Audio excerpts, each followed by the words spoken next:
सुप्रभात पिला माने आमे आज सप्तम श्रेणी साहित्य बहिर तटिनीर खेद कविताटी को पढ़ा। ए तटिनीर खेद कवितार कवि हेले डॉक्टर महेश्वर महांती। महेश्वर महांती ओडिया भाषा साहित्यर रे बेस जनाशुना। से जगतसिंहपुर जिलार ओसोकणा ग्राम रे जन्मग्रहण करछंती। से जणे अध्यापक भाव में परिचित, गवेषक, शिशु साहित्यिक तथा कवितार स्रष्टा रूपे डॉक्टर महांती लेखनी सर्वदा चलचंचल हो उठी। छवि कहूची कथा, बेलून गला उड़ी, फूलराणी इत्यादि तांकर केतक सृष्टि। ए मासिक शिशु पत्रिका मन पवनर से संपादना करुथिले। ताले पिला माने एबे त आमे ए कवि परिचय जानिले। एबे आमे ए विषयर टिके भावधारा जानिमा। तटिनीर खेद, तटिनी अर्थ कौन? नदी। खेद माने दुख। ताले नदीर दुख, नदीर पुणी कौन दुख अच्छे आमे जानिमा। ताले जो वर्तमान समय ओ परिवेश बदली जाउछि, कलकारखाना गढ़ी उठिछि। ए कलकारखानार दूषित जल नदी जल रे मिसी ताकू प्रदूषित करुछि। सबुज बनानीर शोभा संपद वर्तमान आउ नाही। मनीष ए सब को लूट करिछि। एही घटना को कवि एक सुंदर काव्य रूपे रूप दैछन्ति। नदी और समुद्र को चरित्र रूपे वर्णना करिबा सहित एथिरे नदीर कल्याणकारी गुण को कवि सुंदर भाव में वर्णना करछन्ति। ताले पिला माने आमे त कवि परिचय जानले, विषय सूचना जानले। एबे मु तुमको किछि कठिन शब्दर अर्थ कहिबी। एक तुम खाता रे लिखिबो, विषय तुमर बुझिबा को सहज हेबो। तुम बही रे त देइछि किछि शब्द, तथापि मु बही पर मध्य आउ किछि शब्द तुमको कहिबी। बही रे दे देइछि तुमर देख देइछि तटिनी नदी बा नई, लंघी अतिक्रम करी, बंधुर खाल ढीप, दानव राक्षस, भूषण सौंदर्य, जूर नष्ट करिबा, गात्र देह बा शरीर, विहग पक्षी, पय जल, पराणी प्राणी, गिरिकन्या पर्वतर झील बा नदी बा झरणा। एई तो कहला तुमर पिले बही रे अछि। ए तो खाता रे लिखिबा। ता सहित मु केतक नुआ तुमको कहूची। देखि तिले, तिले अर्थ कौन ना टिकिए। बुकु अर्थ छाती बा हृदय। अली भर, घंच घन घंच, राहा उपाय, मधु महु, हटिबा दूरे जिबा, बेतस बेत, हरित माने सबुज। ताले पिला माने ये तो कठिन शब्दर अर्थ याकू तुमे खाता रे सब लिखिबो। एबे मु विषय बुझौची, प्रति पद पढुची, तुमे भल भाव रे सुनिबा आ बुझिबा। एजे लंघी बंधुर गिरी, कानन बुकुचिरी, झरई झर झर तटिनी, मधुर कଳ कଳ, गीतरे छଳ छଳ, जीवन पथु केबे हटिनी। लंघी बंधुर गिरी, ताले ए पर्वतर उच्च खाल सीमा को अतिक्रम करी, कानन बुकुचिरी वनभूमि मध्य देई, झर झर शब्दरे नदी प्रभावित हेउछि। देइछि जे लंघी बंधुर, बंधुर माने पिले कौन ना खाल ढीप, आबड़ा खाबड़ा ताको कहबे आमे खाल ढीप। लंघी माने अतिक्रम करी, ताले जो पहाड़र खाल ढीप अंचल को अतिक्रम करी, कानन बनर बुकुचिरी बा बन मध्य देई, झर झर होई किए झरी आसुची? नदी झरी आसुची। मधुर कଳ कଳ, गीतरे छଳ छଳ, जीवन पथु केबे हटिनी। ताले मधुर जल कଳ कଳ छଳ ଛଳ ଗୀତ ଗାଇ ଏ ଧାଇଁ ଯାଉଥିବା ନଦୀ ତାର ଜୀବନ କଭରୁ ଜୀବନ ପଥରୁ କେବେ ହଟେ ନାହିଁ ବା ଜୀବନରେ ଯେତେ ଘାତ ପ୍ରତିଘାତ ଆସିଲେ ମଧ୍ୟ ସେ କେବେ ପଛଘୁଞ୍ଚା ଦିଏ ନାହିଁ। ତାହେଲେ ଜଳର ଧର୍ମ ହେଲା ସେ ତଳକୁ ବହିବା, ନିମ୍ନଗାମୀ। ତ ତଳକୁ ବହିବା। ତାହେଲେ ନଦୀ ପଥରେ ଯେତେ ବାଧା ଆସିଲେ ମଧ୍ୟ, ଯେତେ ବାଧାବିଘ୍ନ ହେଲେ ମଧ୍ୟ ସେ ତାର ନିର୍ଦ୍ଦିଷ୍ଟ ଲକ୍ଷ୍ୟ ସ୍ଥଳରୁ କେବେ ଓହରି ଯାଇନି, ଲକ୍ଷ୍ୟ ପଥରୁ କେବେ ଓହରି ଯାଇନି। ଦେଇଛି କେତେ ନଗର ଗ୍ରାମ ଘନ ବନାନୀ ଶ୍ୟାମ, ହରିତ କ୍ଷେତ ଆଉ ପ୍ରାନ୍ତର, ସୁଦୂର ପଥ ଭ୍ରମି ଯାଏ ସେ ଅତିକ୍ରମୀ, ନ ହୋଇ ଶ୍ରମେ ତିଳେ କାତର। କେତେ ନଗର ଗ୍ରାମ ଶ୍ୟାମଳିମାପୂର୍ଣ୍ଣ ଘନ ବନାନୀ ଆଉ ହରିତ କ୍ଷେତ ପ୍ରାନ୍ତର ଇତ୍ୟାଦି ସୁଦୂର ପଥ ବୁଲି ବୁଲି ବା ଭ୍ରମଣ କରି କରି ବା ଭ୍ରମି ଭ୍ରମି ନଦୀ ତାର ପଥ ଅତିକ୍ରମ କରିଥାଏ। କିନ୍ତୁ ଯେ ନ ହୋଇ ଶ୍ରମେ ତିଳେ କାତର, କିନ୍ତୁ ତିଳେ ହେଲେ କାତର ହୁଏ ନାହିଁ। ତାହେଲେ ଏତେ ଗ୍ରାମ ନଗର ବୁଲି ସେ ସୁଦୂର ବହୁତ ଦୂର ପଥ ଅତିକ୍ରମ କଲେ ମଧ୍ୟ ସେ ମଧ୍ୟ କ'ଣ ହୁଏ, କେତେବେଳେ ସେ ଶ୍ରମରେ କାତର ହୋଇପାରି ନାହିଁ ବା ପଥ ଅତିକ୍ରମ କରିଥାଏ ସତ, କିନ୍ତୁ ତିଳେ ହେଲେ କାତର ହୁଏ ନାହିଁ। କହିଲା ଦିନେ ନଦୀ ଶୁଣ ଗୋ ମହୋଦଧି, ଶୁଣ ମୋ ଜୀବନର କଷଣ, ମାନବ ଶିଶୁ ଆଜି ଘୋର ଦାନବ ସାଜି, ହରିଛି ମୋର ସବୁ ଭୂଷଣ। କହିଲା ଦିନେ ଆଜି, କିନ୍ତୁ ସେ ଦିନେ ହେଲେ ସାଗରକୁ ତାର ଜୀବନର କଷଣ ଶୁଣାଇଛି। କିନ୍ତୁ ସେ ଦିନେ କ'ଣ କରିଛି ନା ସାଗରକୁ, ମହୋଦଧି, ମହୋଦଧି ମାନେ କ'ଣ, ସାଗର ବା ସମୁଦ୍ର। ତାହେଲେ ସମୁଦ୍ରକୁ ତାର ଜୀବନର କଷଣ, କଷଣ ମାନେ ଦୁଃଖ, ତା ଦୁଃଖ, ଜୀବନର ଦୁଃଖ ସମୁଦ୍ରକୁ ଶୁଣାଇଛି।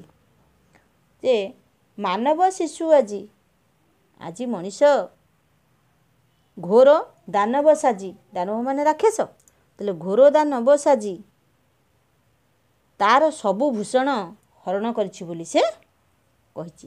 ସବୁ ସୌନ୍ଦର୍ଯ୍ୟକୁ ସେ ତାର ନଷ୍ଟ କରିଛି ବୋଲି କହୁଛି। କିଏ ନଷ୍ଟ କରିଛି ନା ମାନବ ଶିଶୁ। ତାହେଲେ ପିଲାମାନେ ମାନବ ଶିଶୁ ପୁଣି କାହାର ନଦୀର ଜୀବନକୁ କିଭଳି ନଷ୍ଟ କରିଛି, ନଦୀର ସୌନ୍ଦର୍ଯ୍ୟକୁ କିଭଳି ନଷ୍ଟ କରିଛି, କିଛି ବୁଝିପାରୁଛ? ଆରେ ନଦୀ କୂଳରେ ସେତେବେଳେ ଏବେ ଆଉ ଦେଖିବାକୁ ନାହିଁ, ସେଥିପାଇଁ ତୁମର ଏ ବିଷୟରେ ସ୍ଥାନ ପାଇଛି। ଘଞ୍ଚ ଜଙ୍ଗଲ ଭିତର ଦେଇ ମହାନଦୀ, ସବୁ ବିଭିନ୍ନ ନଦୀ ବହିଯାଉଛି। ପାହାଡ଼ ଭିତରୁ ନଦୀର ଜନ୍ମ। ତାହେଲେ ମଝିରେ ନଦୀଧାର ବହିଯାଉଥିବ, ଦୁଇପଟେ ଘଞ୍ଚ ଜଙ୍ଗଲ ଥିବ। ତାହେଲେ ବର୍ତ୍ତମାନ ମନୁଷ୍ୟ ତାର ସ୍ୱାର୍ଥ ପାଇଁ ସେ କ'ଣ କରିଛି, ସେ ଗଛ ଗୁଡ଼ିକୁ ହାଣି ପକାଉଛି। ତାହେଲେ ଏହାଦ୍ୱାରା ନଦୀର ସୌନ୍ଦର୍ଯ୍ୟତା ନଷ୍ଟ ହୋଇଯାଉଛି। ପୁଣି କ'ଣ ହେଉଛି ନା ମୋତିରେ ଗଢ଼ି କଳ ତେଜି ଦୂଷିତ ଜଳ। ଦେଖ ସେ କ'ଣ ତା ଜୀବନର ଦୁଃଖ କଷ୍ଟ ସବୁ ବର୍ଣ୍ଣନା କରିଛି, ଏଇଠି ଆସିଲା। ମୋତିରେ ଗଢ଼ି କଳ ତେଜି ଦୂଷିତ ଜଳ, କରିଛି ତନୁ ମୋର ଆବିଳ, ହରିଛି ସବୁ ଶୋଭା ଜନନ ୟନ ଲୋଭା, ଦୂର କରିଛି ରୂପ ଛବିଳ। କହିଛି ଯେ ନଦୀ ସାଗରକୁ କହିଛି ଯେ ତା ତୀରରେ, ତା ତୀର ମାନେ ଏଠି କ'ଣ, ତା କୂଳରେ, ନଦୀର କୂଳରେ କଳକାରଖାନା ଗଢ଼ି ଆଜିର ମଣିଷ ଦୂଷିତ ଜଳ ତ୍ୟାଗ କରି ତା ଦେହକୁ ପ୍ରଦୂଷିତ କରିଛି। ଯେ ମୋ ତୀରେ ଗଢ଼ି କଳ, ମୋ କୂଳରେ କଳକାରଖାନା ଗଢ଼ି ସେ କଳକାରଖାନାର ତେଜି ଦୂଷିତ ଜଳ, ତେଜି ମାନେ ପରିତ୍ୟାଗ କରି, ତାହେଲେ ଏଇ କଳକାରଖାନାରୁ ବାହାରୁଥିବା ଅପରିଷ୍କାର ଜଳ ମୋ ଦେହକୁ ଛାଡ଼ି ଦେଉଛି। କରିଛି ତନୁ ମୋର ଆବିଳ, ମୋ ଶରୀରକୁ କ'ଣ ଦୂଷିତ କରିଛି।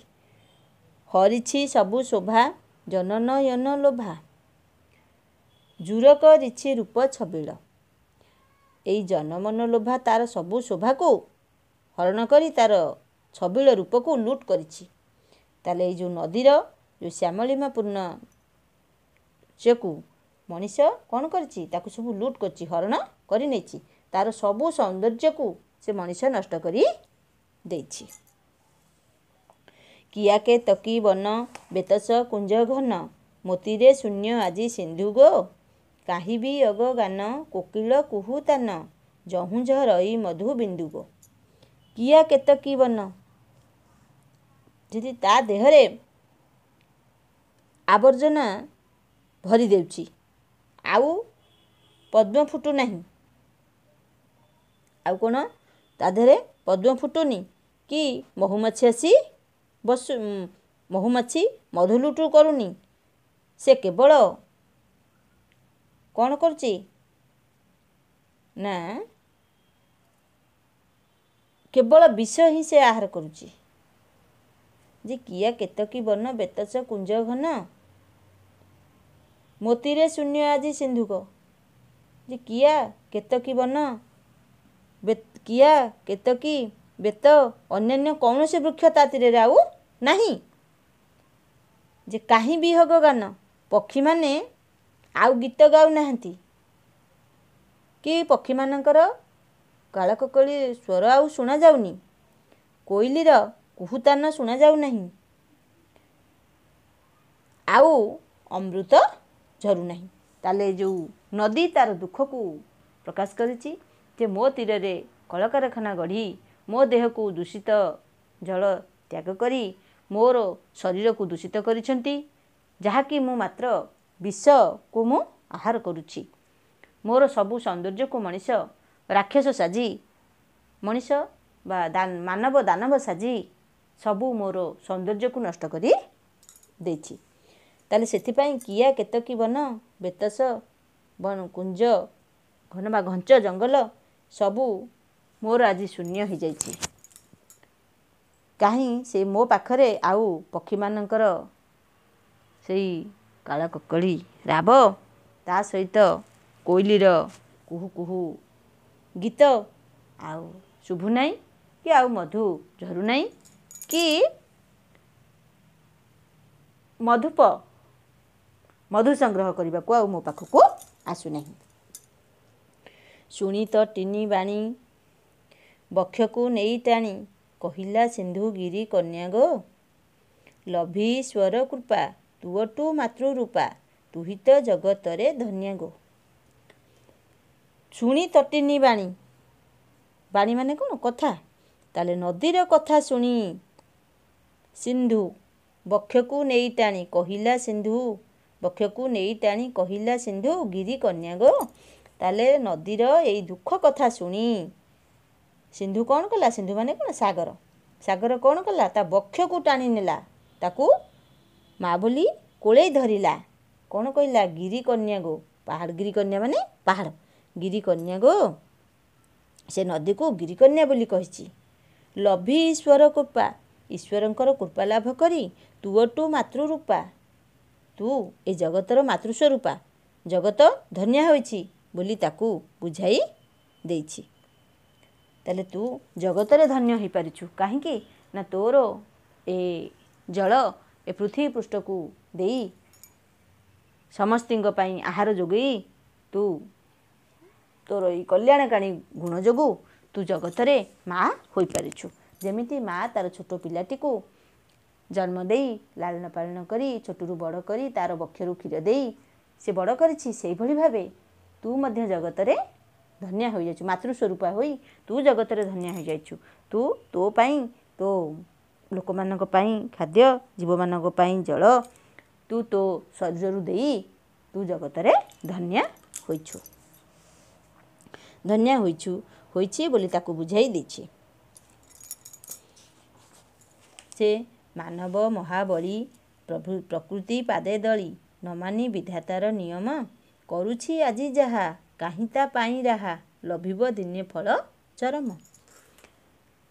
ଯେ ମଣିଷ ଭଗବାନଙ୍କର ନିୟମକୁ ନ ମାନି ଯାହା କରୁଛି ତା ପାଇଁ ତାକୁ ଚରମ ଫଳ ଭୋଗ କରିବାକୁ ଦିନେ ପଡ଼ିବ ବୋଲି ସେ ନଦୀକୁ ବୁଝାଇ ଦେଇଛି।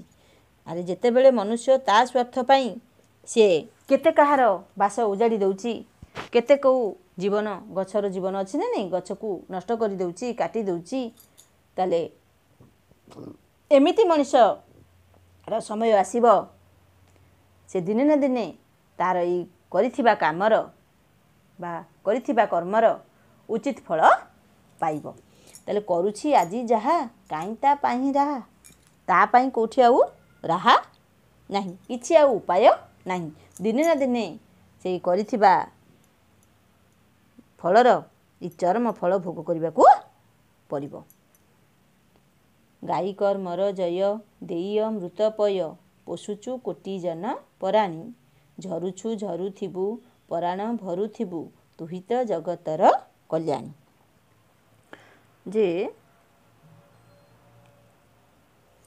नदी को बुझाई कहिछि समुद्र जे कर्मर जयज्ञान करी कोटि कोटि जनप्राणी को जलस्वरूप अमृत दान करी पोषुथिबारु से नदी को जगतर कल्याणकारिणी बोली कहिछि।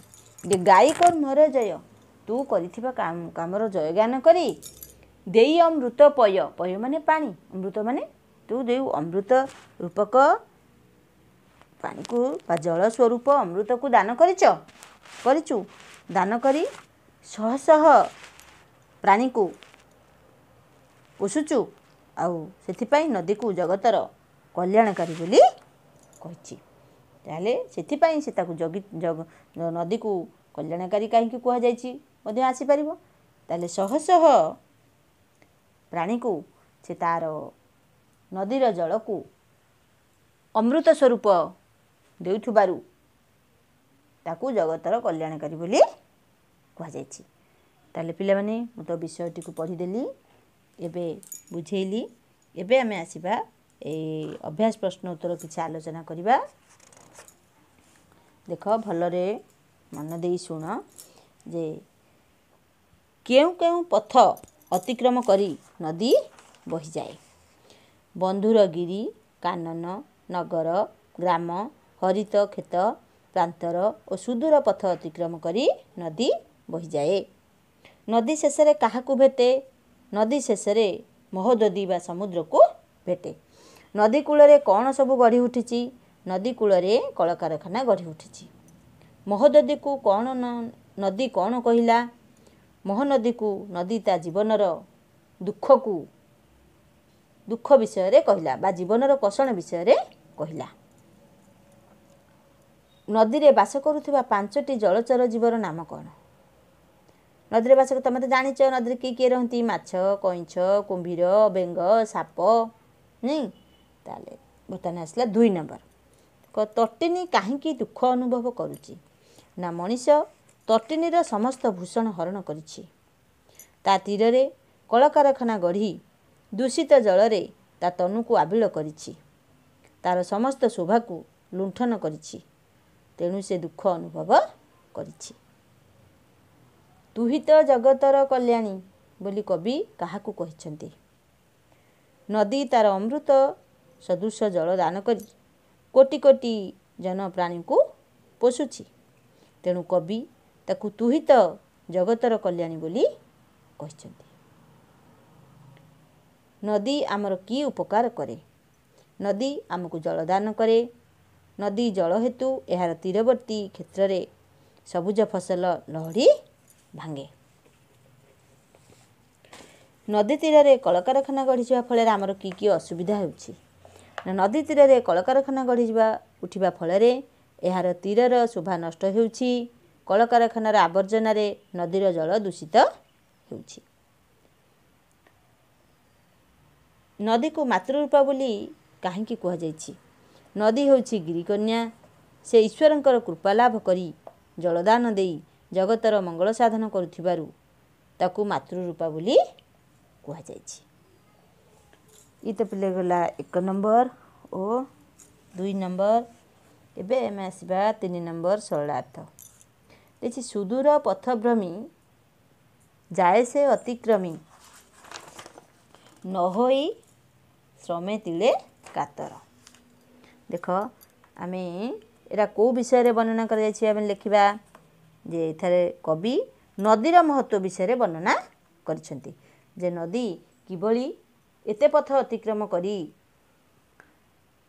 से मध्य केतेबेले से क्लांत अनुभव करिनी। जे नदी बंधुर गिरी और कानन अतिक्रम करी प्रवाहित हुए। तार मधुर छल छल कलकल गीत रे से जीवन पथरे चले। केतक नगर ग्राम आउ हरित खेत प्रांतर देई तार यात्रापथ होइथिले महे से श्रम करिबारे कातरता देखाए नहीं। ताले ख आसिला लभी ईश्वर कृपा। लभी ईश्वर कृपा तुवटू मातृरूपा तुहित जगतरे धन्यागो। ताले एटा को विषय वर्णन कर लिखा जे उक्त पद्यांशटी आम पठित साहित्य बहिर तटिनीर खेद विषय आसी। एठारे कवि डॉक्टर महेश्वर महांती तटिनीर महत्व वर्णना करिसेंती। को विषय ना तटिनीर महत्व वर्णना करिसेंती। अच्छा तटिनी एकदा सागर को तार जीवनर कषण विषय कही तार दुख शुणी महानदी ताकू समवेदना जनाई बक्ष को टाणी नहीं एवं ताकू बुझेछि। से तटिनी को गिरिकन्या बोली संबोधन करिछि। ईश्वर कृपारु तटिनी मातृरूपा बोली महोदधी ताकू स्वीकार करिछि। मातृरूपा तटिनी जगतरे धन्य बोली कवि महोदधी ताकू प्रबोधना देइछथि बा सांत्वना देइछथि। हेला तापर आसला गाई कर्मर जय देई अमृतपय पोषुचु कोटि जन पराणी झरुछु झरुथिबु पराण भरुथिबु तुहित जगतर कल्याणी।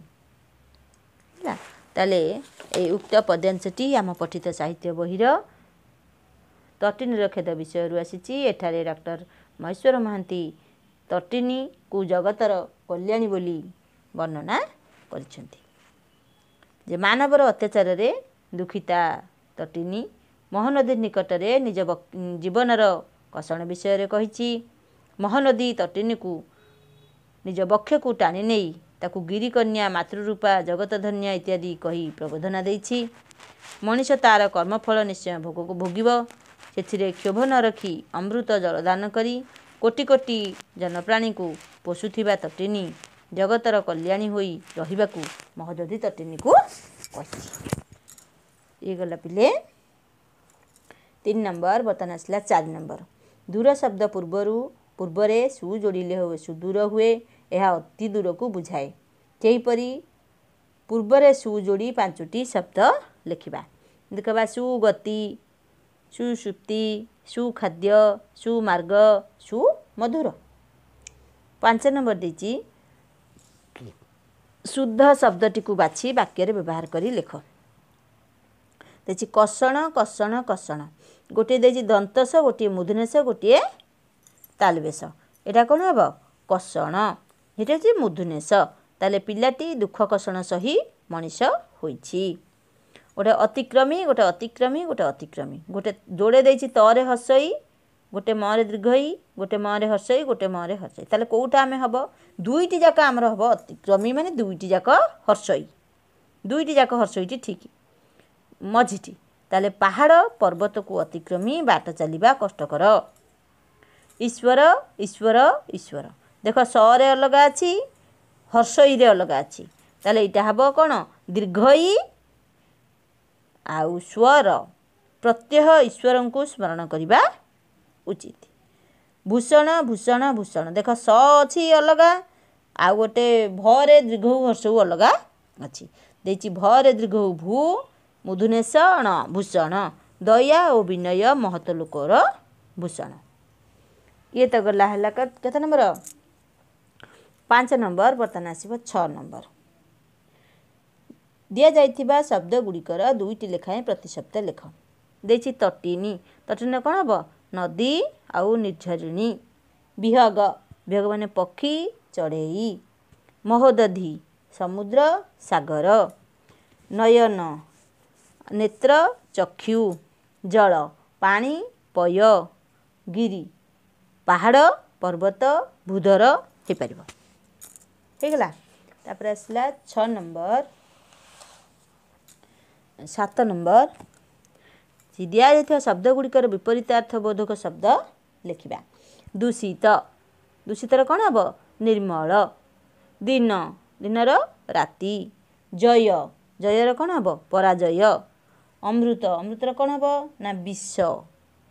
कर्म कर्मर अकर्म है। तभी शून्य शून्य माने पूर्ण शून्यर कौन है विपरीत पुण्य है। आठ नंबर तल शब्द गुड़िकर केउं पुरुष केउं वचन चिन्हाई दियो देछि तटिनी को पुरुष हब तृतीय पुरुष एक वचन से तृतीय पुरुष एक वचन तुही मानव गोटे मानव देछि मानव तृतीय पुरुष एक वचन तुही द्वितीय पुरुष एक वचन मु प्रथम पुरुष एक वचन तू प्रथम पुरुष एक वचन कोटि जन एटिक हम तृतीय पुरुष बहुवचन सब गुड़िक एक वचन ए गोटिक हम बहुवचन तापर आसला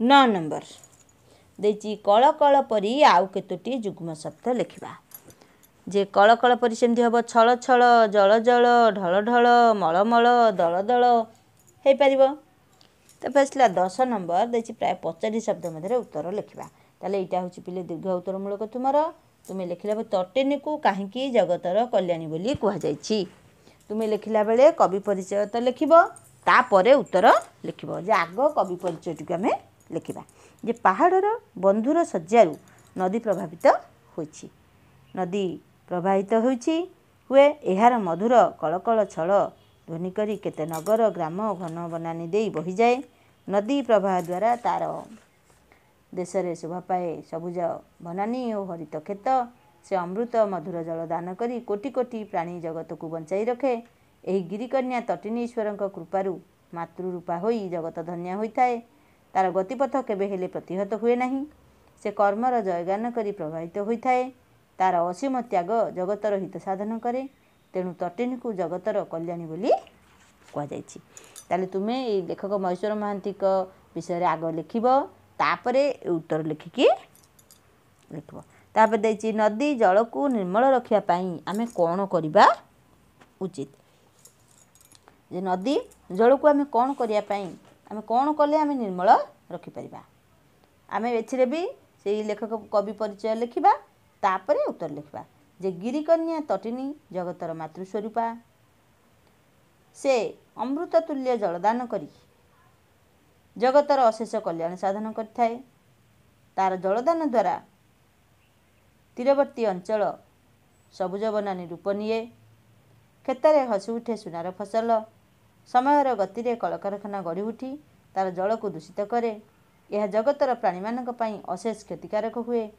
तेणु तार जल को निर्मल रखिया पई आमको सचेतन होबाकू पड़िबो कलकारखानार दूषित जल को एवं अन्यान्य आवर्जना को नदी जल रे मिसिबाकू न देई स्वतंत्र प्रणाली माध्यम ताकू शुद्ध करने को हेब नदीर जल को निर्मल रखिया पाई जनसचेतनता सृष्टि करने को हेब आमे निजे सचेतन हेबा सहित अन्य को मध्य सचेतन कराइबा ताहले आमे जाई एई जल प्रदूषण निराकरण करि परिबा एवं जोटा कि जल ही जीवन ताकू आमे प्रदूषण मुक्त कले आमे सुस्थ निरामय जीवन अतिबाहित करि परिबा ताले आमे जल उपर निर्भर करथिबारु उपयुक्त भावे आमे जलर जत्न नेबा आवश्यक जहाँकि आमको जीवन धारण करिया पई साहाय्य सहयोग करुछि ताले यदि आमे एबेठु सचेतन हेबा ताले आमर भविष्य रे आमे जलर असुविधा को